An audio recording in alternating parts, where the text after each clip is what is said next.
1983. Amongst a wave of popular anti-heroes, vigilantes, and animalistic mercenaries, artist Keith Giffen and writer Roger Slifer introduced the world to a brand new villain in their popular Green Lantern spin-off, Omega Men.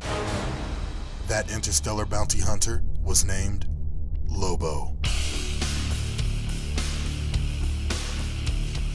Initially introduced as an over-the-top parody of the aggressive and hairy heroes of other comic companies, Lobo was instantly adored by the fans and quickly evolved into the biggest badass in the universe.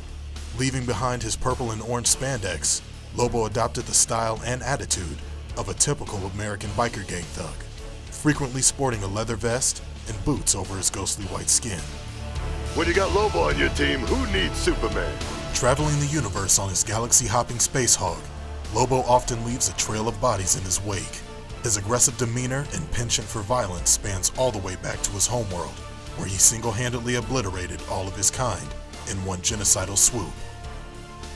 For the past 30 years, Lobo has faced off against most of the DC universe, including Batman, Aquaman, and even the big man himself, Superman.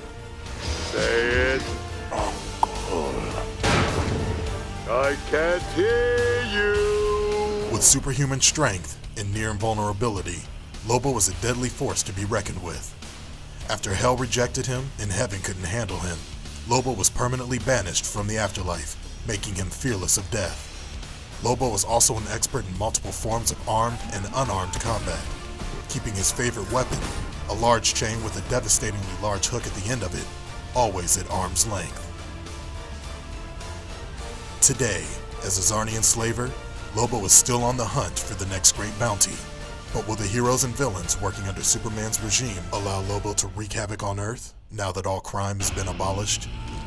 What will Batman and the rest of the insurgency make of this sarcastic powerhouse with a thirst for destruction? I'll kill you, Batstitch. Dream on.